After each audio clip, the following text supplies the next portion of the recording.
नीतीश सरकार, महागठबंधन के लोग इस भ्रम में हैं कि हम एक मनीष कश्यप को मीसा लगाकर, DIR जैसे कानून लगाकर या फिर NSA लगाकर हम इनकी आवाज़ को दबा देंगे। ये न कभी हुआ है न होगा। बिहार का स्वभाव बहुत अक्खड़ है। बिहारी बहुत अक्खड़ होते हैं और किसी बात के लिए जब गलत को बर्दाश्त नहीं करते और सच का साथ छोड़ते नहीं। बिहार के मुख्यमंत्री सत्ता के नशे में हैं और वो कहते हैं युवाओं को कि अगर आंदोलन करोगे तो जेल भेज दिया जाएगा, नौकरी चली जाएगी। इस तरह से कानून का दुरुपयोग करना और किसी की आवाज़ को दबाना, ये लोकतंत्र के लिए बहुत घातक है, लोकतंत्र की हत्या के समान है। मनीष कश्यप से यदि कोई गलती हो गई उस नौजवान से, तो जितनी गलती उतनी ही सज़ा होनी चाहिए थी। NSA तो वैसे लोगों के ऊपर लगता है और चूंकि इन लोगों का अभी कांग्रेस से तालमेल चल रहा है, महागठबंधन में कांग्रेस पार्टी भी है और कांग्रेस पार्टी ने इन्हीं लोगों के ऊपर इमरजेंसी के दौरान मीसा, DIR जैसे कानून लागू करके इनको जेलों में बंद किया था। तो चूंकि संगत से गुण होत हैं, संगत से गुण जात। अभी कांग्रेस का संगत है और RJD जो एक भ्रष्टाचारी पार्टी का पर्याय है, तो यही इसी तरह की चीज़ें इस बिहार में होंगी।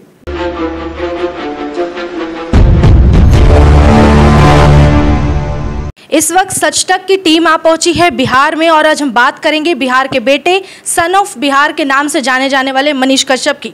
और इस खास बातचीत में आज हमारे साथ जुड़े हैं औरंगाबाद के सबसे लोकप्रिय सांसद सुशील कुमार सिंह जी और साथ ही ये BJP के कद्दावर नेता भी रह चुके हैं। सबसे पहले सर आपका बहुत बहुत स्वागत है। धन्यवाद। आज हम बातचीत करेंगे सर सन ऑफ बिहार के नाम से जाने जाने वाले मनीष कश्यप की। सबसे पहले जानना चाहेंगे कि आपकी उनको लेकर क्या राय है? देखिए, मेरी उनको लेकर बिल्कुल स्पष्ट राय है।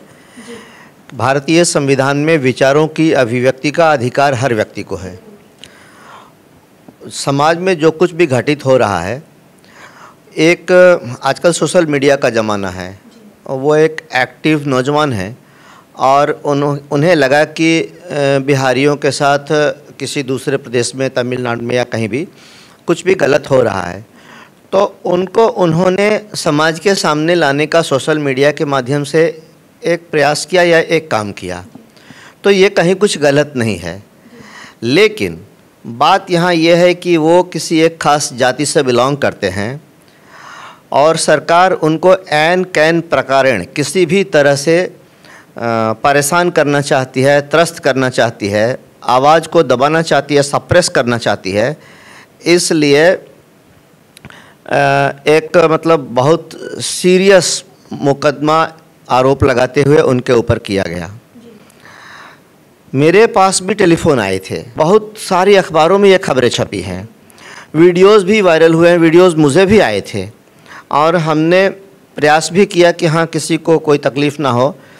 तो ये बात मनीष कश्यप जी ने कहा, लेकिन यहाँ के जो लोग हैं, यहाँ सत्ताधारी दल के जो नेता हैं, उन लोगों को पता नहीं ये बात इतना अपमानजनक और इतना ख़राब क्यों लगा। और विशेषकर उनको ख़राब ये लगा कि उस समय बिहार के नेता, उप मुख्यमंत्री तमिलनाडु में ही थे और वहाँ की ही घटना, वहाँ की ही बात थी। तो बट ऑब्वियस है कि लोग कमेंट करेंगे कि बिहार के नेता अभी तमिलनाडु में हैं, वहाँ के मुख्यमंत्री से मिल रहे हैं और बिहारियों के साथ वहाँ गलत हो रहा है या कुछ भी हो रहा है, तो ये बात उनको वहाँ रखना चाहिए था, वहाँ उठाना चाहिए था। बस इतनी सी बात को लेकर मनीष कश्यप चूँकि एक खास जाति से आते हैं, इसलिए उनको कितना प्रताड़ित किया जाए, कितना परेशान किया जाए, उनकी आवाज़ को दबाया जाए, तो बहुत गंभीर आरोप लगाते हुए उन पर मुकदमा किया गया। मेरा ये कहना है कि भारत के संविधान के नीचे जो कानून बना हुआ है वो ये कहता है कि जितनी गलती उतनी सज़ा। अगर उनके द्वारा कोई गलती की भी गई है तो गलती जितनी उतनी ही सज़ा। इसमें एक बात और महत्वपूर्ण है, मामला मनीष कश्यप यहाँ के रहने वाले हैं और यहाँ से उन्होंने जो कुछ भी किया, अपने किसी कोई खबर को उन्होंने आगे बढ़ाया, तो यहाँ उनके ऊपर कोई अगर मुकदमा होता और समीचीन धाराओं में होता तो बात समझ में भी आती कि हाँ गलत फहमी फैलाने का प्रयास कर रहे हैं या अफवाह उड़ा रहे हैं, ये गलत है।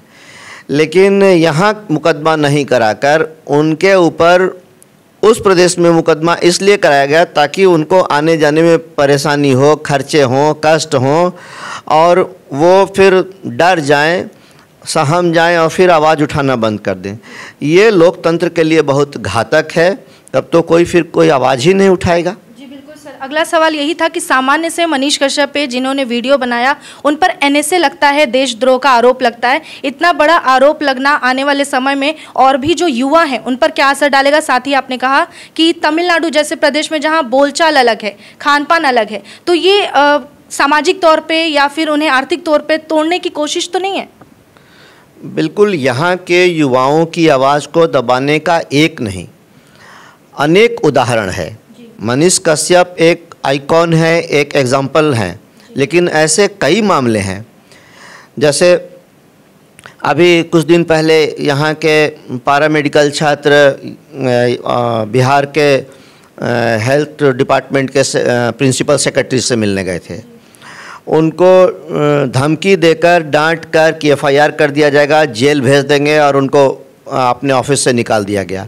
बेचारों का दोष यही था कि वो अपनी मांग के संबंध में बात करने, और वो भी उप मुख्यमंत्री के निर्देश के अनुसार कहने पर उन्होंने कहा कि जाइए अपनी समस्या को विभागीय प्रमुख के सामने रखिए। उसी के ऊपर उन लोगों के साथ ये व्यवहार हुआ, ये बर्ताव किया गया। अभी सरकार की तरफ से एक धमकी आई है शिक्षकों को कि नई जो शिक्षक नियमावली के विरोध में जो कोई शिक्षक आंदोलन करेगा उनकी नौकरी जाएगी। तो ये क्या है? आंदोलन की उपज से बने नेता जो आज बिहार के मुख्यमंत्री हैं, जेपी के नेतृत्व में संपूर्ण क्रांति आंदोलन हुआ, उसी की उपज ये लोग हैं। और आंदोलन करने वाले किसी नौजवान को कहते हैं कि आंदोलन करोगे तो तुम्हें जेल भेज दिया जाएगा।